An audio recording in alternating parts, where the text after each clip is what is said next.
All right, I want to be respectful of everyone's time, so we're going to go ahead and get started right on time. My name is Aaron Chadbourne. I am president-elect of the Greater Portland Board of Realtors. I will officially be president starting in January. And we are so excited today to be bringing you this lunch and learn on a timely topic, which is the economic forecast. And there's no one better in the real estate world than knowing that than NAR's own chief economist, Lawrence Yun. We're so thrilled to have him with us today. And Lawrence is going to talk with us for about 30 minutes, take a few minutes of questions, and then we're going to turn it over to Leanne Nichols, who will talk about taking the economic lens and applying it to your business in the local market. So Lawrence, thank you so much for being with us today. Go ahead and take it from here. Great. Hello, everyone. Thank you, President-elect Aaron. He reminded me that his presidency begins from January 1st. Different local association has sort of different timeline. NAR, we recently had our meeting in Boston. I always enjoy visiting Boston, New England, all the great people there. And I think the phenomena of the post-COVID world, especially the remote work, hybrid work model, has really helped out the real estate market in Maine, especially the property owners. It's been the fastest price appreciating market in the country. State of Maine, 60% price gain from pre-COVID activity. And I think this is partly due to some office workers in Boston or in Maine who have that flexibility to not to go into office every single day or fully remote. And they're saying, I want a clean air, good environment. It's a little bit of downtown liveliness, and I think people are selecting Portland as a great destination. So you have greatly benefited from this trend of people coming in. Of course, fast rise in home prices also means concerns about longtime residents who are renters. Now they feel priced out. Also, the rent's rising. So those are some issues that, as a practitioner, we should be mindful of the dynamics at play. Just looking at broadly speaking, the 2023-2024, at least for realtors who are in the business and other people in the business, title insurance, people who are doing mortgage origination, the business number were quite difficult. We are seeing a little better numbers in the recent 2 months, and maybe we are turning the corner for better condition. But from your client's perspective, they are doing super well. They are super happy with your service. And the key reason is the slide that I'm going to put it up. So I'm going to put the slide up and then start the presentation. So let me do that right now.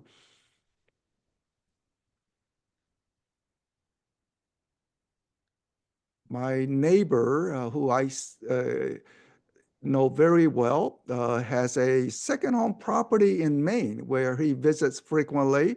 And of course, it's a lovely place to visit out in the summertime. I don't mind the cold that much, so I don't know how it is in the winter time, but Portland, you definitely have that summer condition, which is one of the best in the country. So let's go into why your clients are super happy. This is the housing equity accumulation by U.S. property owners, essentially homeowners, over the years. And what you see is right now it is at an all-time high due to price gains. In fact, from 2020 all the way to now, in the recent past 4 years, it is $15 trillion in housing equity gain, $15 trillion. Anytime we go into the figures of billions and trillions, it's hard to get our fingers around it. So let me put it more easily so that we can handle what the figure really means.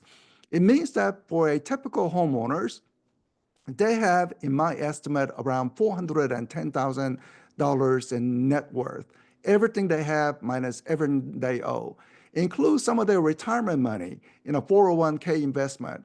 But the key distinction of this wealth is really about their home values. Their home values rise. This is essentially the blue bar that you see. For most middle-class Americans, their wealth is tied to their home values. And the fact that home values have risen so much is providing a tremendous wealth gain.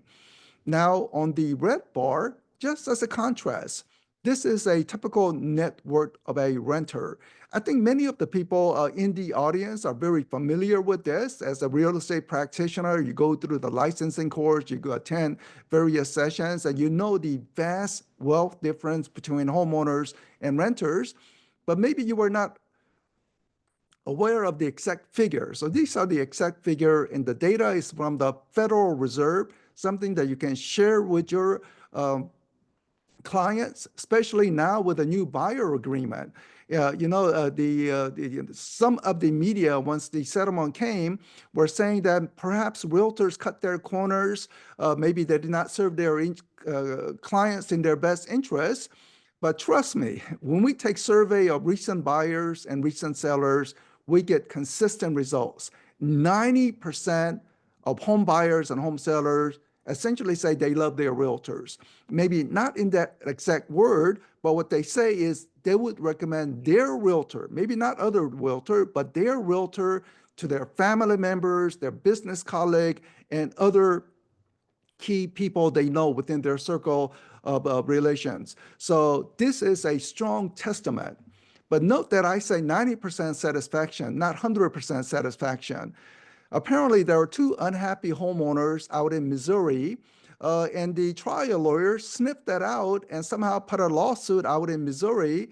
And I don't know how all the legal system work, but they turned it into class action lawsuit. And as a result, there's a lawsuit settlement, now the buyer agency agreement. What I'm hearing out in the field is that, business owners, whether it's a restaurant business owner, realtors, we all understand there are rules. Some rules, you say, wow, these are very good. It protects us, it protects the consumer.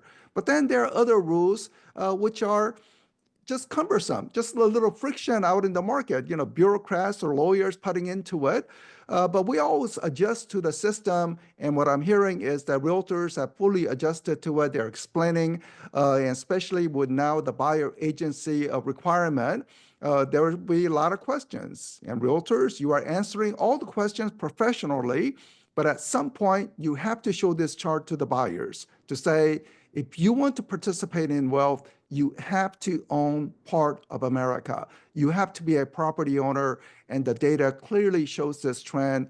Certainly, many past homeowners, they have purchased their home with the mortgage rates were 16%, 10%, 8%, whatnot, but they're in this blue bar. You have to buy a property.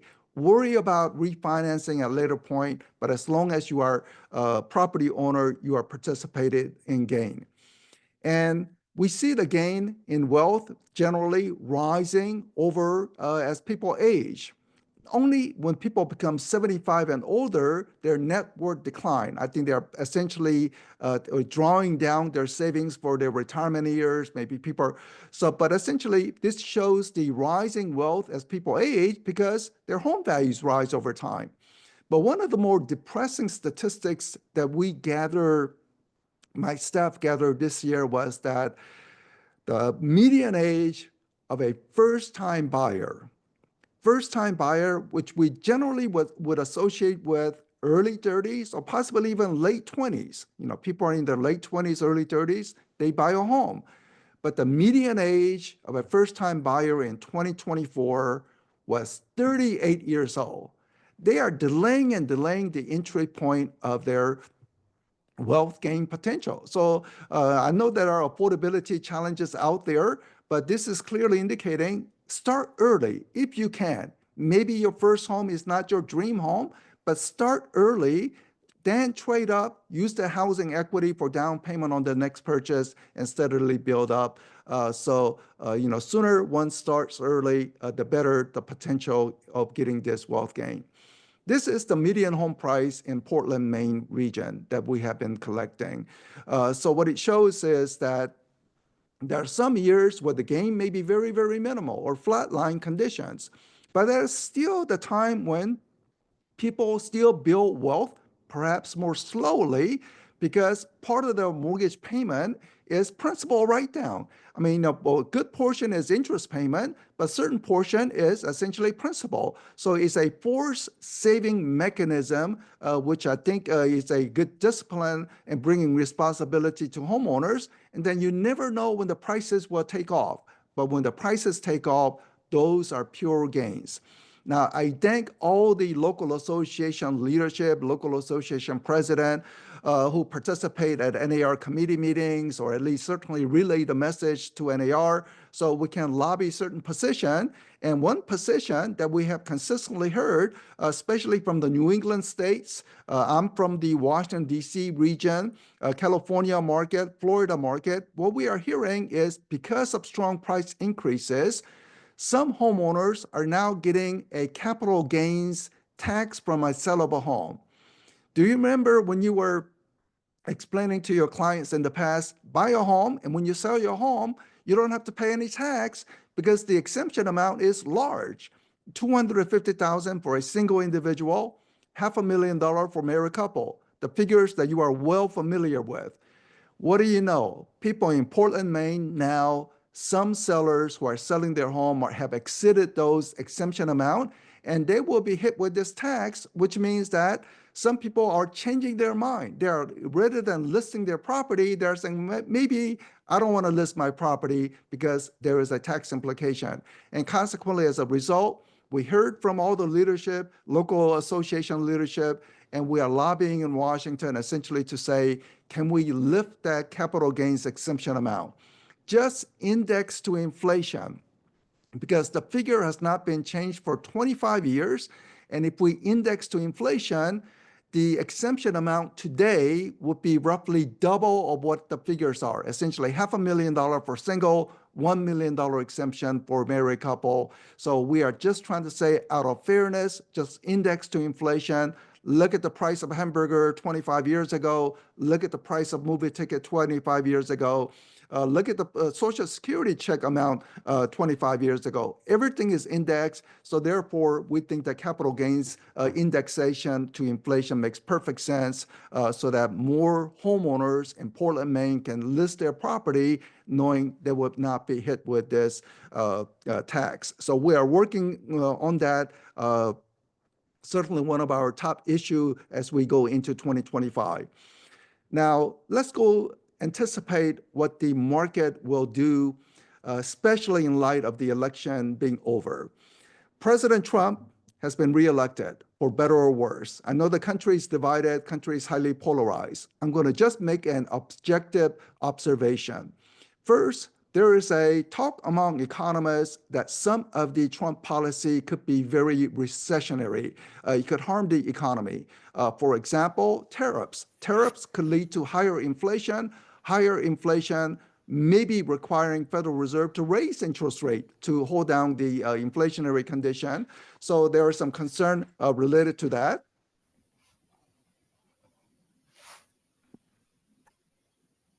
And also that some of the deportation policy could hinder some of the economic growth potential.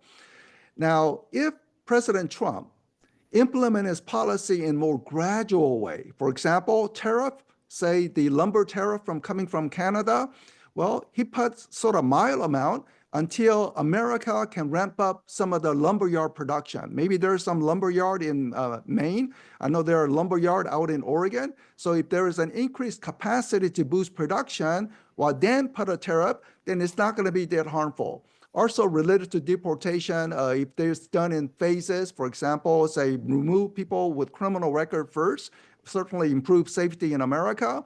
But the second phase, maybe trying to remove some people who are undocumented, but at the same time, what I'm hearing from economic advisor on the Trump team is same time increase work permits, temporary work visa permits. So essentially you are transforming undocumented into documented workers. So if that's the case, maybe there's not a harmful impact on the labor market, but we have to wait and see exactly how it's implemented.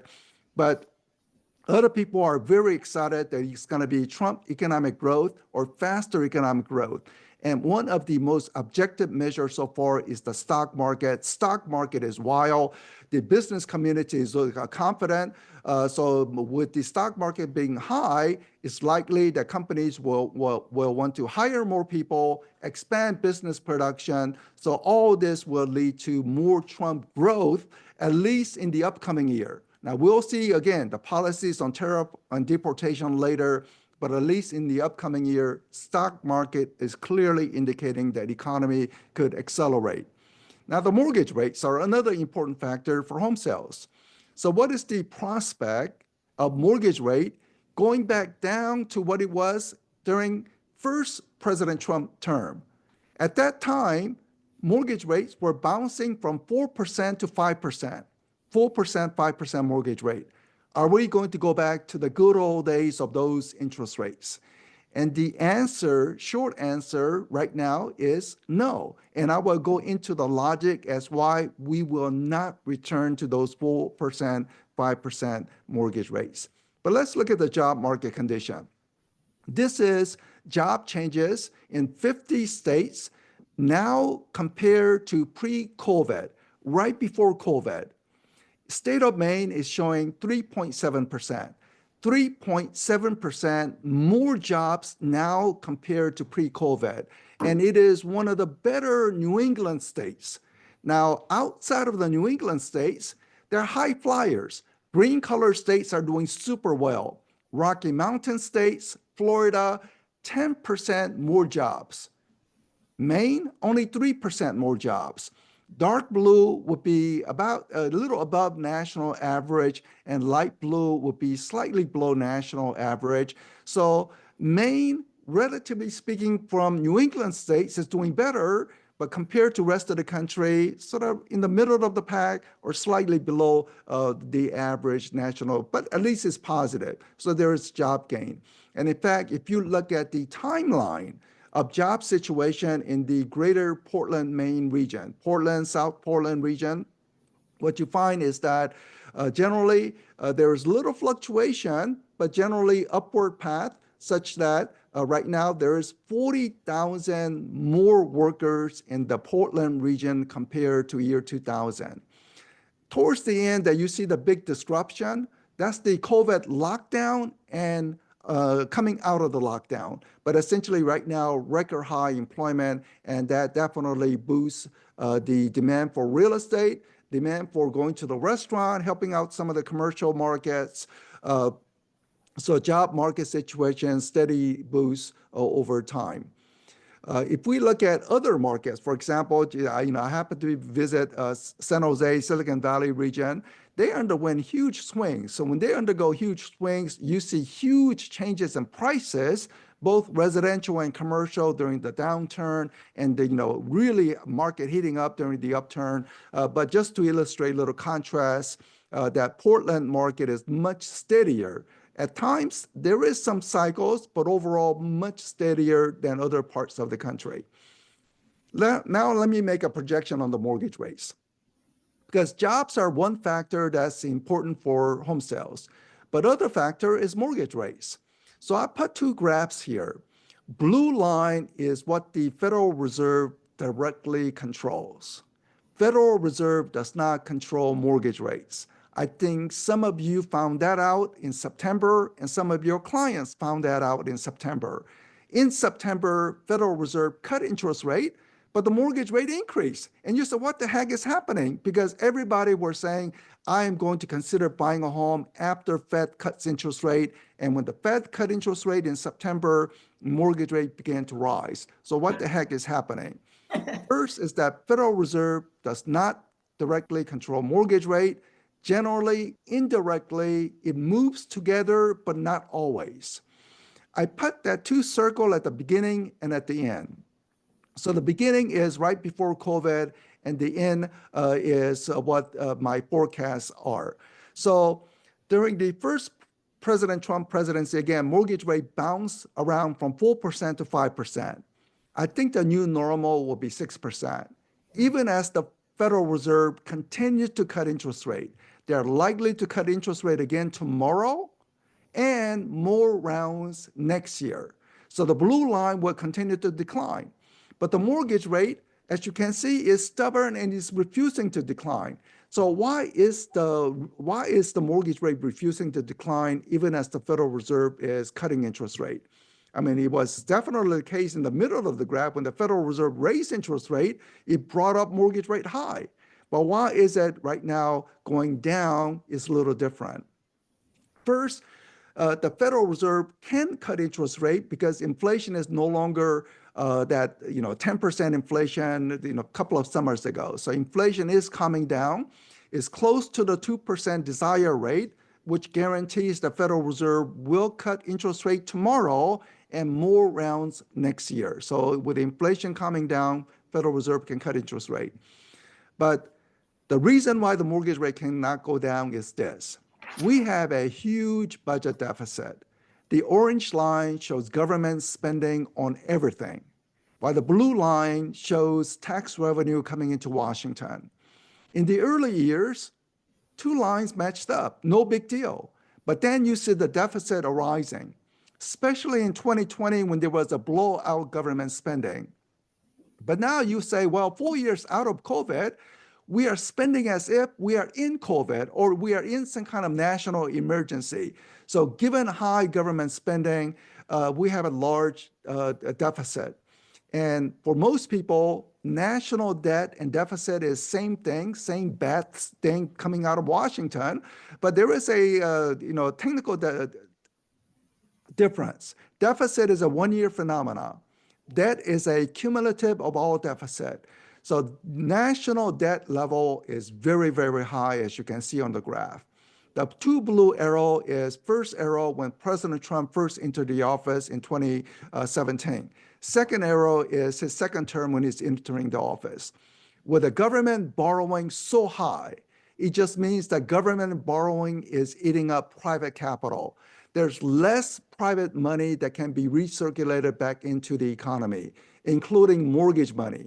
So because of so much government borrowing, there will be less mortgage money going in, and that is why mortgage rate would not be able to go back down to 4 to 5%.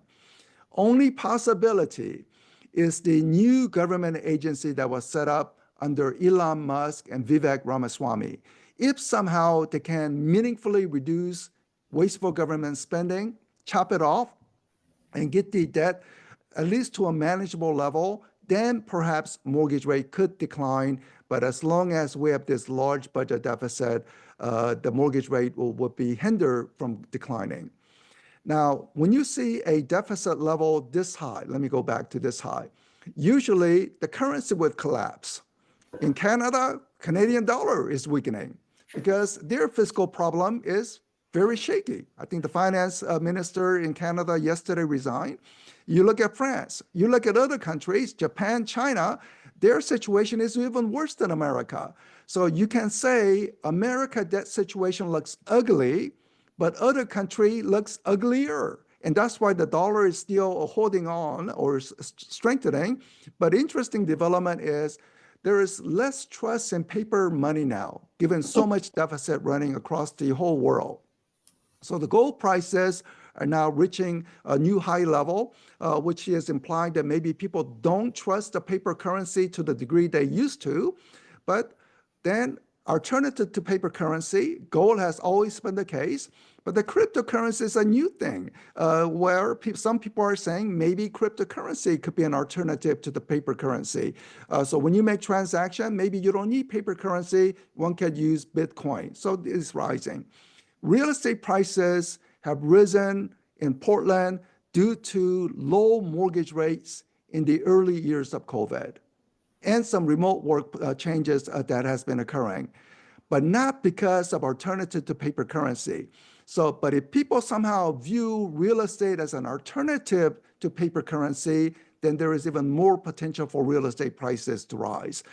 So interesting to see how things could play out. But rising gold prices, rising cryptocurrency is partly a reflection of bad national debt situation across the globe.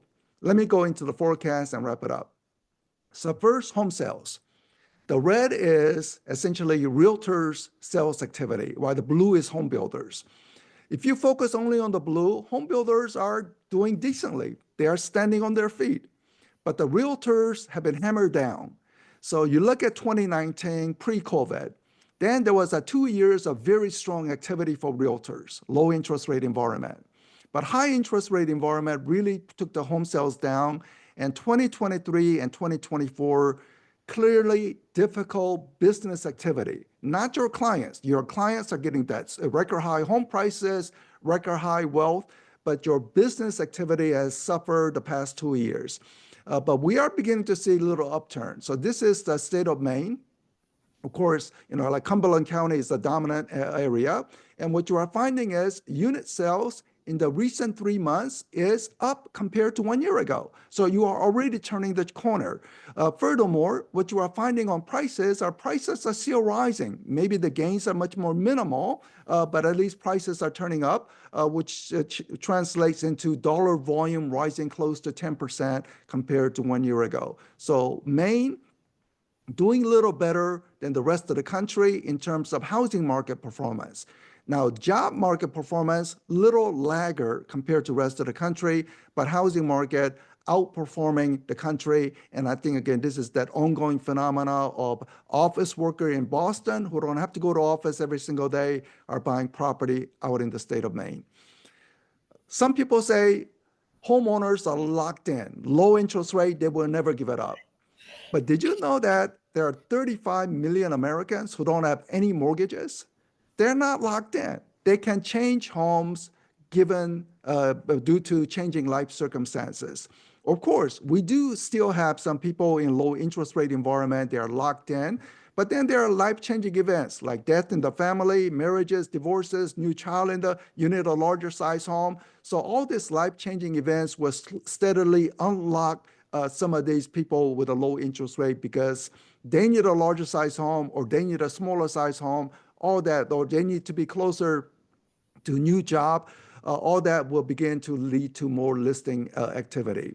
An economic growth situation in the middle is the COVID lockdown and reopening, but essentially, I think the 2025 President Trump year, there will be economic growth based on what the stock market is reacting. In the future, let's see the policy on the tariffs and deportation, how that really plays out.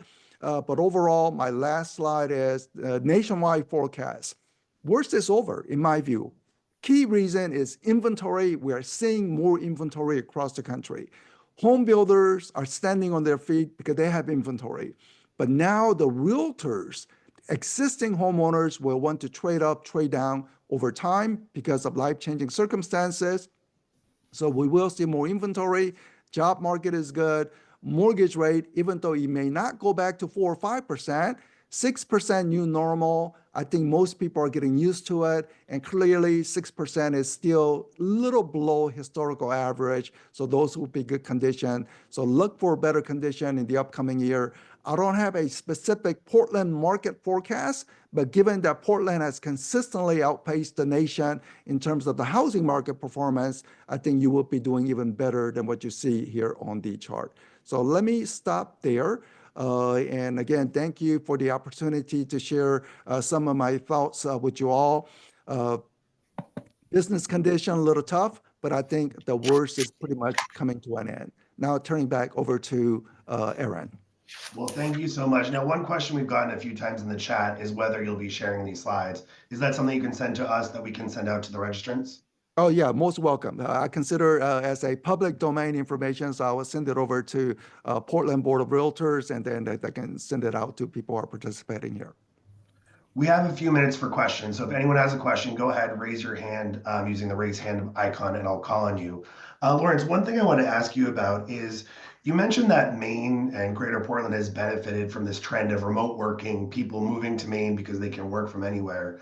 What are you seeing in terms of the reversal of the trend, the back to office movement, and how that's influencing some of those migration patterns? Yes. So, Amazon, for example, is now requiring their workers. These are not the truck drivers, but the software developers who are working in office. From next year, they have to come back to office 5 days a week. So Amazon has made that announcement publicly. Now, my son happens to work for Amazon, and he's rethinking about whether to continue to work for Amazon given this new policy or not. But he believes that the policy is really a way to reduce some of the workforce without having to pay some of the severance payment part. So they think this is a little clever strategy. And when I talk with some of the technology workers out in the Silicon Valley, they also say if it's a 5 days a week, come back to office, especially when it has been proven that could work from home equally as in office, that it's going to be a little challenge. So we'll see how that goes. But clearly, I think there is some movement, whether in the finance, banking sector, people want to come back to office. But 5 days a week, I don't think so. I think the new normal, 3 days, 2 days, we'll see what it is. Ultimately, it's about corporate profitability, whatever that brings. But I think the new situation, I think, will be not the 5 days a week situation, which again means that I think the state of Maine would be beneficiary of that trend. But looking at the worst situation, let's say many companies do go back to office 5 days a week.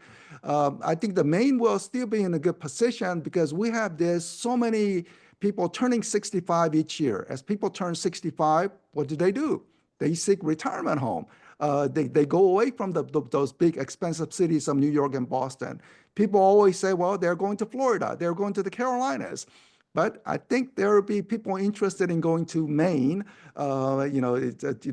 Some people are big believer in climate change, and if the climate change, certainly Maine is much more attractive compared to what's happening in Florida. But I think the retirement population will also help the real estate market in Maine. Great. Do other people have questions? Go ahead, or you can feel free to put it in the chat.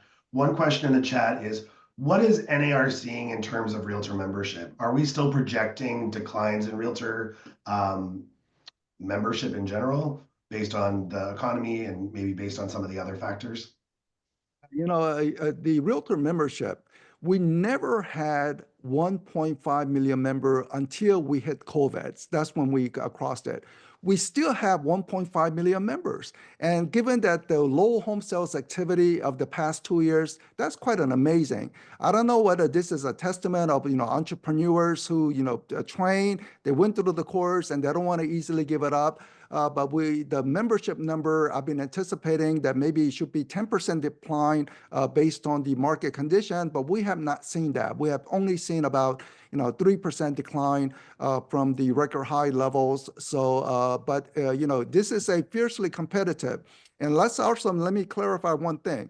Those are net numbers. In any given year, we see 200,000 realtors drop out of the profession, even during good years, 200,000. And then we have 200,000 new people who want to become realtors. So the net number is close to zero, and then you can say plus or minus built in. But this is also a testament of the competitiveness of the industry. It's just like the restaurant industry. You see a good restaurant, and then 2 years later, they disappear. And you say, what happened? It's showing that it's super competitive. And that's why it really upsets me about what the trial lawyers did. Given such a competitiveness of the industry out there, we have everything from full service, discount brokerage. In America, consumer choice, if you want to do it yourself, that is an option that is available. Yet consumers have chosen to work with the realtors.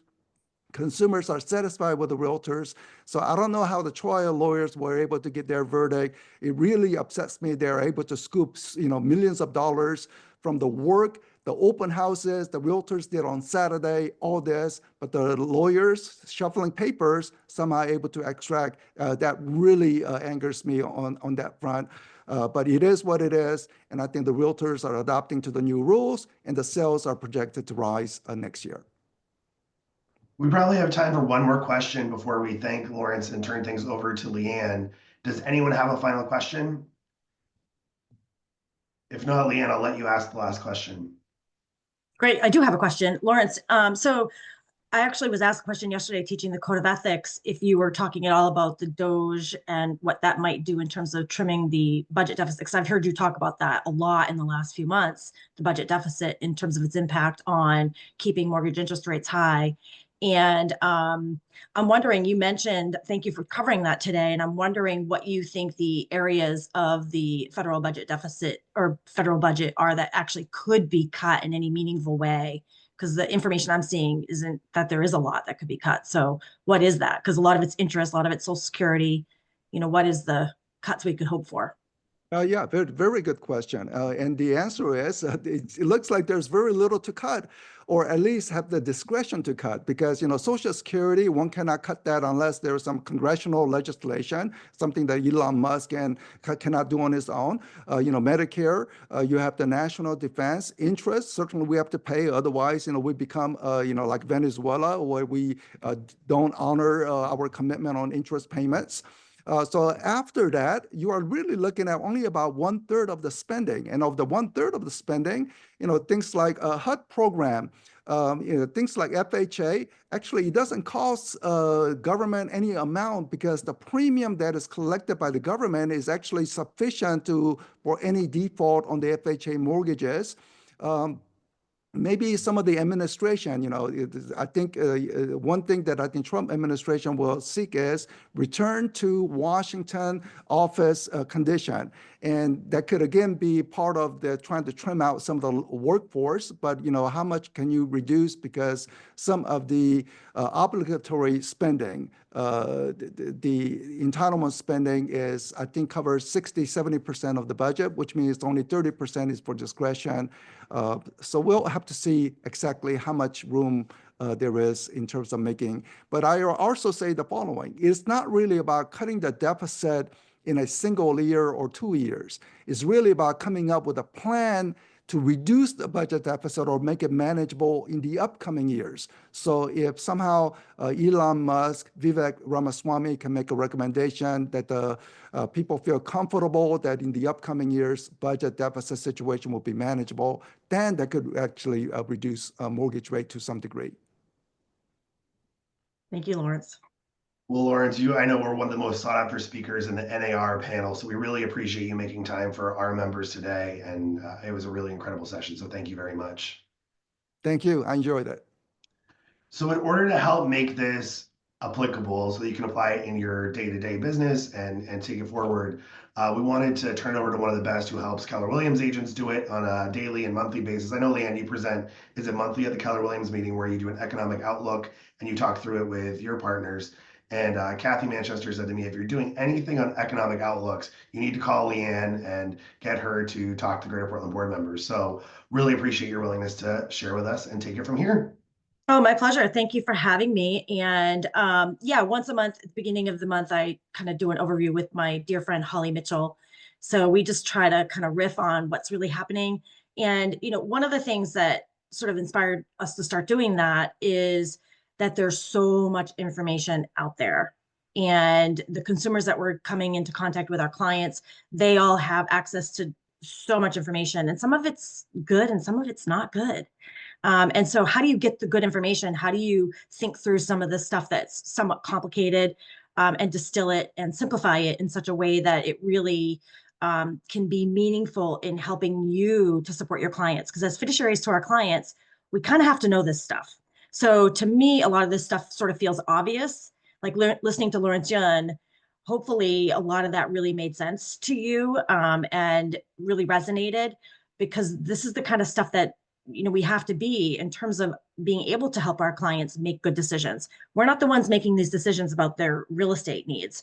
They're the ones making the decisions, but we can be very instrumental in supporting them with information that empowers them to navigate, very complicated situation. And very few people sell a lot of real estate in terms of their own personal transactions throughout the course of their lives. So we're really in a very, sort of high pressure position to be able to support them. As Lawrence said, there's a lot of money involved and it's very complicated. So I put together a few slides of some of the things that I think are important. And there's a lot of different ways that we can use this in our business, but the most obvious way is, those perennial questions that we always get, which is, what's my house worth? How quickly is it going to sell? What's a good strategy? And the same thing on the side with the buyers, which is, what do I offer? And what kind of strategy can we engage in to succeed in actually successfully securing the property for ourselves? So all of those pieces really require a lot of background knowledge, in my opinion, about what's happening in the economy that isn't necessarily the popular media narrative of the moment, but it's really the true data. And I will highly recommend the NAR .realtor website in their research and statistics section, which is where you can find everything Lawrence Yun is up to. I read just about everything that he puts out. And I find him to typically be very measured and balanced. I'm very happy with the presentation he gave us today. I thought it was very prescient, in the moment, very timely. And I highly recommend that you pay attention to what he has to say, because he really does try to give us information that's going to help us navigate what he knows we need to navigate. So let me just see here. Get my slideshow going. Does anybody have a specific question about how to use this in your business? Because I want to make sure I get that if what I'm about to say isn't going to serve in specific questions. If you do, just throw it in the chat, and I'll try to make sure that I get to that too and make sure we cover it. So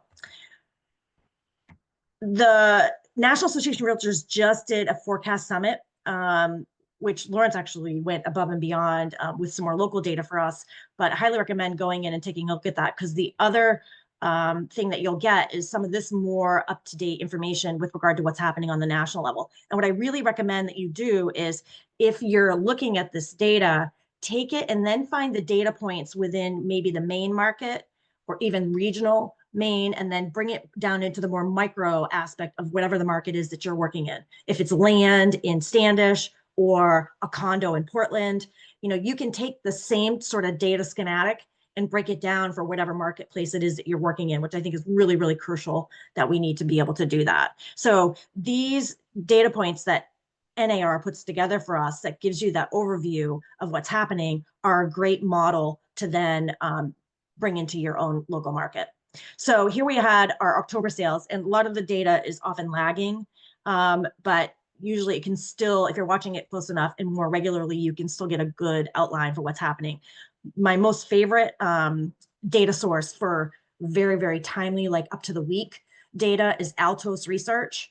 And Mike Simonson's really great. He does an awesome video and data points on every Monday with that previous week, which is very quick. And sometimes he'll do mortgage applications. He'll clearly keeps track of the mortgage interest rate.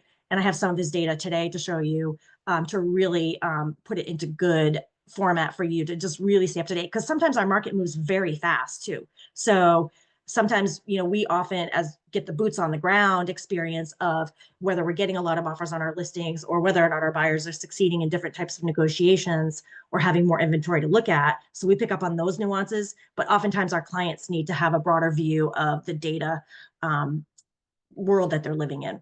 So this is a good thing to look at. The other piece that I think is really important is to understand the demographics, because we are a 70% consumer economy here in the US.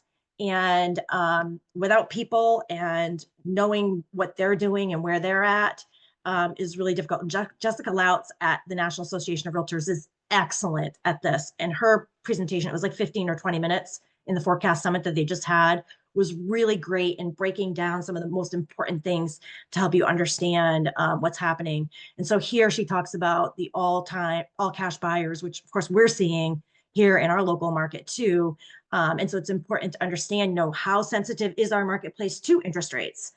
So sometimes you can just hear all these wild narratives in these various different media resources, but it may not be a narrative that is really relevant to the marketplace that your particular inventory or client that you're navigating is going to have to worry about. And we all know that all it takes is one cash buyer in a sea of offers on a property to really put anyone that might have financing or other contingencies at a significant disadvantage. And this is what we're up against. And you can see that it's the repeat buyers at that 31%, which is really the baby boomers, which is the demographic that's really driving the marketplace right now, because all buyers and then first-time home buyers are still kind of keeping pace, but the first-time home buyers really diminish those numbers at that 9% of the market of all cash buyers.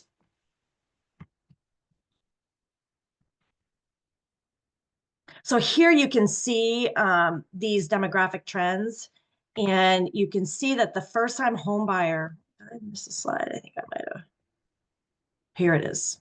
So the first-time home buyers, this is probably the thing that has shocked me the most in the last few months. which is to see that our first-time home buyers on the national average has dropped to 24%. And, we used to enjoy much higher numbers of first-time home buyers. And this 50% is when we had the first-time homebuyer tax credit that came as a result of the crash that we experienced in the early 2000s. And then we've just been on a real pretty significant and steady decline for first-time homebuyers in the marketplace ever since then, which is really sort of sad, frankly. And alongside of this first-time homebuyer low, which is really affecting the low end, if you look here, you can see that age 38, this red line, that's now the average age of a first-time homebuyer. And then the average age of those repeat buyers is the baby boomers here. It's this red line of the 61. So that's what we're dealing with in terms of demographics. And oftentimes a lot of us will get, in representing our clients, and particularly I hear this more from sellers, well, I really think such and such is going to buy this house. And it's very difficult to guess for a lot of reasons. We don't necessarily want to exclude or include anyone who could potentially buy a piece of real estate, fair housing being one of the reasons, but also you never know who's going to show up. And like Lawrence is talking about with some of the migratory patterns that we've experienced in the last few years with COVID, and probably will continue to, whether it's climate change or political situations, people's personal family needs. It doesn't really matter, but we know here that these are two drivers that are pretty significant variables in the marketplace that are important to be aware of and recognize, and may be important for people to know. And when you know things like this, you're just that much more knowledgeable of a fiduciary to support your clients. And so it's important to kind of just know these trends and know the impact that it might be having on your local market too. And this is what shows up in our business too, because we'll see this repeat over and over and over again, because this doesn't happen on such a broad scale on a national level, and then not to see it translate at the local level in terms of what we're going to experience. So another variable that is also a big demographic change is, and really it's a function of the lack of affordability that we've been experiencing, and those numbers that we saw with regard to the demographics, is the multi-generational home buyer has hit an all-time high at 17%.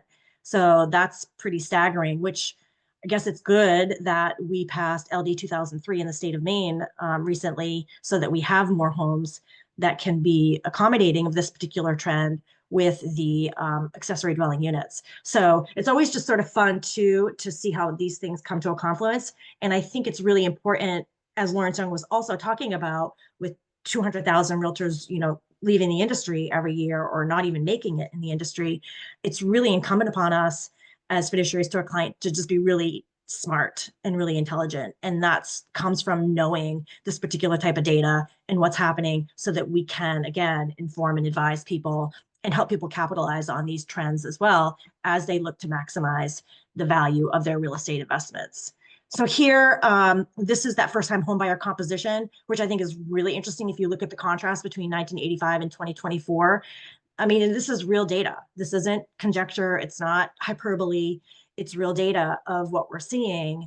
And the trends are pretty significant. And I think, to the degree that there were any capacity to target demographics, I think it just happens naturally because people are engaged and are going to do what they want to do. But this is what's showing up in the marketplace now. I have a significant reduction in married couples in those first-time homebuyer household composition or household makeup. But what's even more interesting is this trend here, which is the baby bust among buyers. So fewer than, you only have 27% of homes with children under the age of 18, which is very interesting too. When I get into towards the end, we're starting to see some actual almost diminishing returns on larger homes in our marketplace, which I've always sort of wondered about and always sort of teased around in my mind and have seen play out at various different times. People just don't need as large of a home necessarily, particularly if there aren't as many children moving into homes. And you've got your baby boomers as the largest demographic that's buying homes right now. So all of those things are good too when it comes to times to encourage developers or investors what to build. and building ADUs, do you build large ones or small ones, all of these various different things, understanding those trends make you very knowledgeable, support and partner in your clients' goals to navigate what they're going to be doing in terms of real estate investing, purchasing or selling. So the pending home sales index, this did bump up a little bit for the month of October. So, and then I think it's always really important because the national story doesn't tell the whole story, and it becomes really profoundly significant, as Lawrence Yun was talking about also earlier, when you start to look at the regional differences.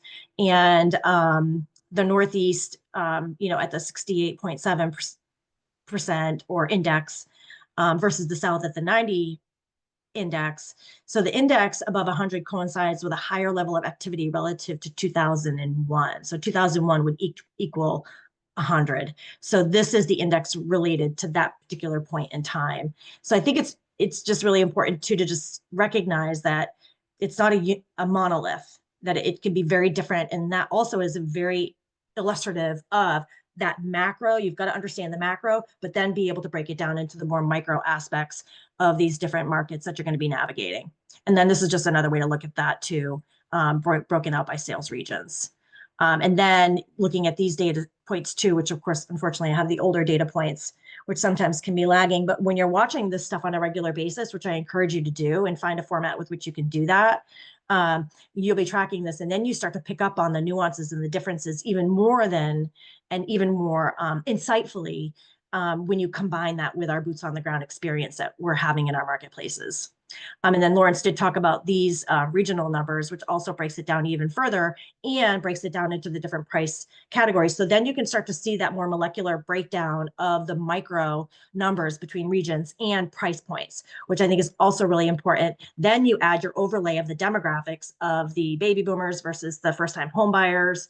And then you start to get really knowledgeable and insightful in supporting your clients with their pricing strategies, whether it be making an offer or pricing their properties for sale. These numbers we've been tracking also, and we saw numbers during some of the peak days or months and years of the craziness that we just went through, where some of these numbers in terms of month supply were down in the ones and certainly below 2.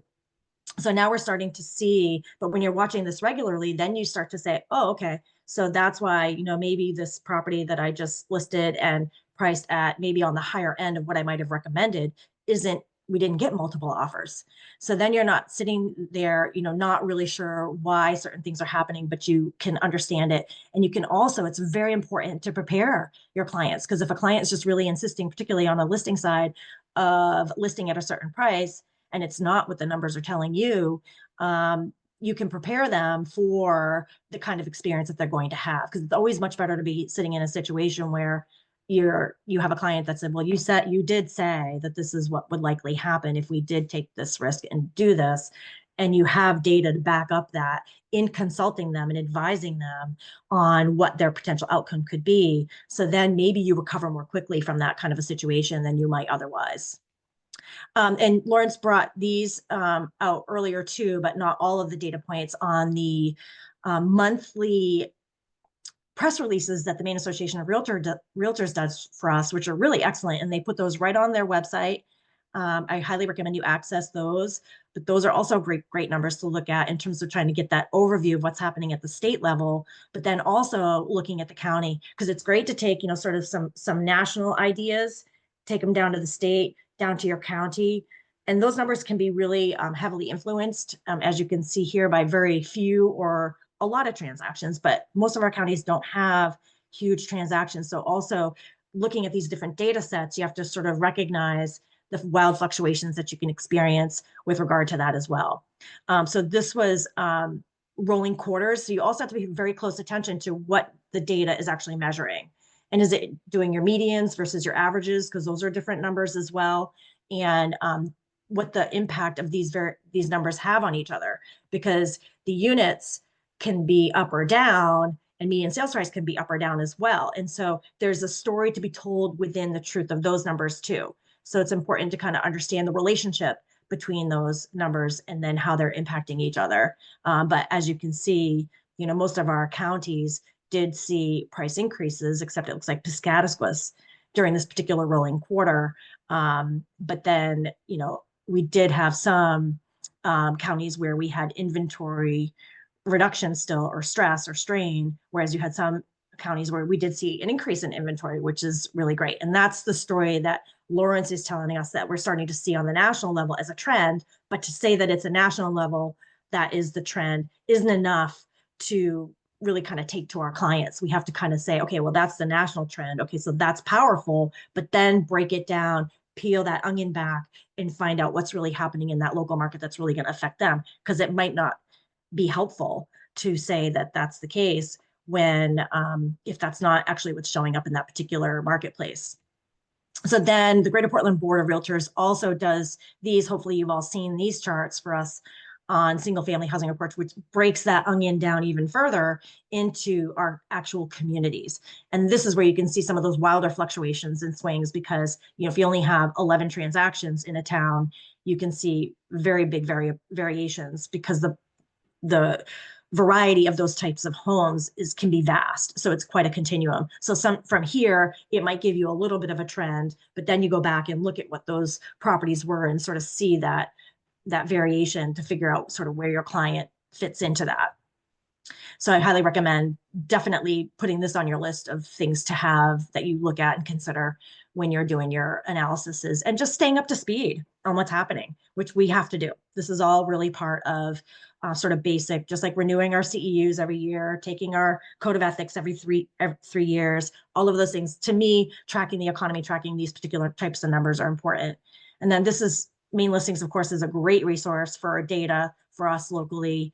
And these charts can be fun in terms of breaking out where the activity is and what's happening, which most of us, I think, generally at least know now. But when we start tracking it more regularly, you can start to see maybe changes in activity, as particularly we've seen population increase in the state of Maine in the last few years.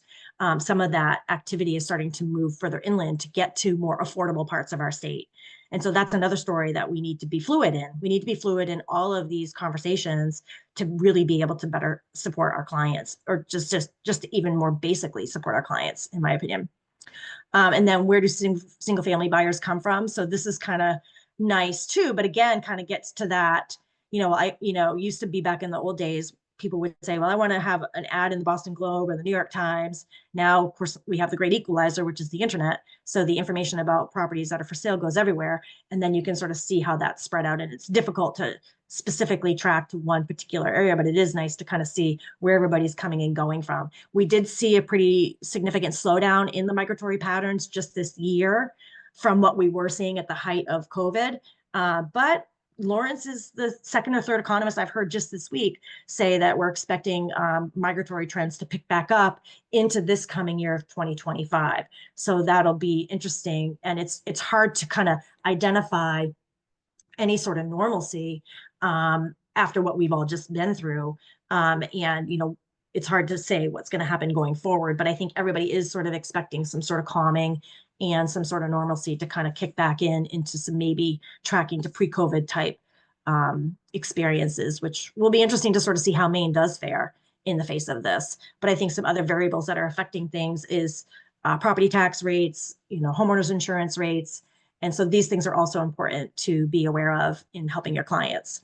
So these are the Altos numbers, which you can sign up on the Altos website to get this email on a weekly basis. And it gives you, some of that more micro information about whatever local market or zip code you sign up for.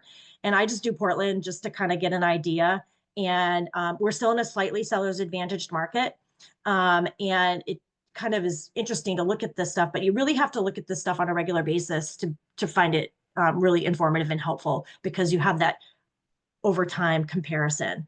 But highly recommend these data points, and then figuring out, what data points are going to be useful to you. But there's some really great charts that you can break down. And for every particular client, it's going to be different. And some of it might just be that if you're consistently and regularly looking at this type of data and tuning into this type of information, you're going to just have it at the top of your mind, which is really the hope for you, is that you can use it in a very fluid way, boots on the ground, certainly clearly use it in your presentations to the degree that it's helpful, but to then be able to talk about it very fluidly with your clients. When you compare, for example, something like this with your average days on the market, again, it helps us to manage people's expectations, particularly on the heels of what we've just come through with an unprecedented and historically low interest rates, which really drove house values up significantly. And if we are having a more normalizing experience, that can be a difficult conversation or a difficult thing for people to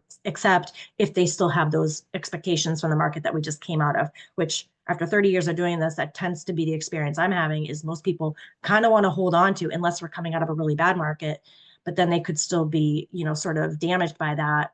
And not really aware of, what the market's going to be like for them, which is when they need us even more. But we've got to help people just kind of understand, we may have come through a specific type of market, but what's the market that we're in now?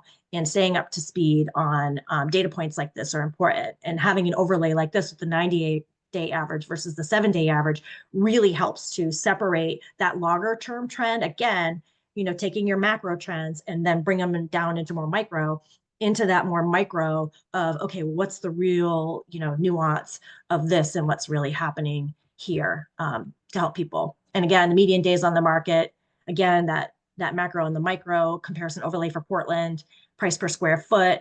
And this is where we are starting to see what I was talking about earlier with that sort of more demand for the smaller homes. However, and how it's translating here in terms of what they're talking about with Altos is, larger homes are becoming more available. So in some areas of our market, more money can buy more home, less money can buy more home now. So that's an interesting and important trend to know for people.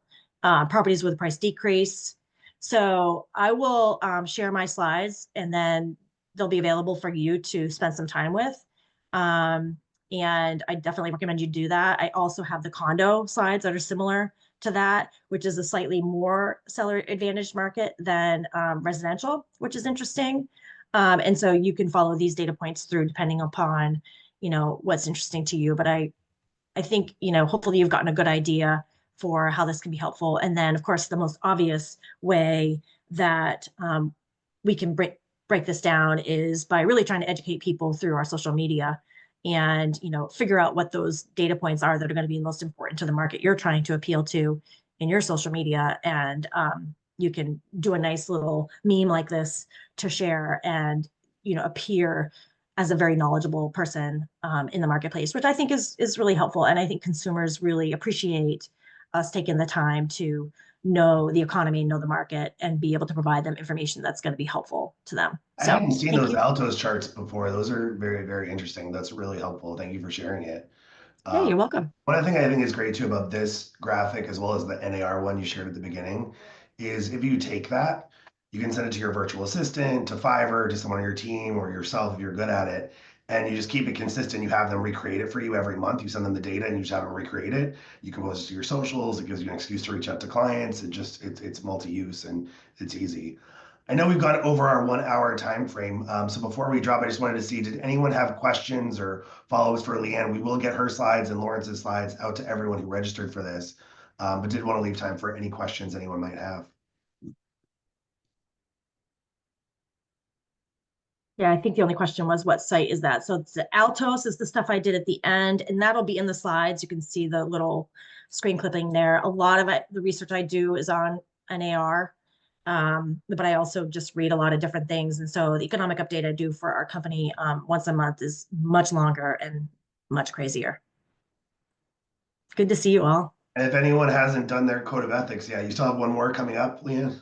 Nope, I did the last one yesterday. Had over 50 people, so I'm done. So if you didn't get it in a live version and it's not available, you can easily do it online at NAR for free for a 2.5 hour class, or you can get it through CE Shop, Trellig, all kinds of places online if you want to get the CEU credits to go along with it as well.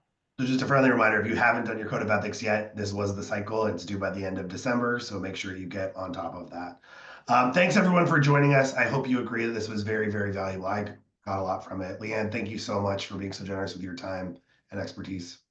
My pleasure. Thanks for having me. Good to see you all. Happy Thanks, holidays. everyone.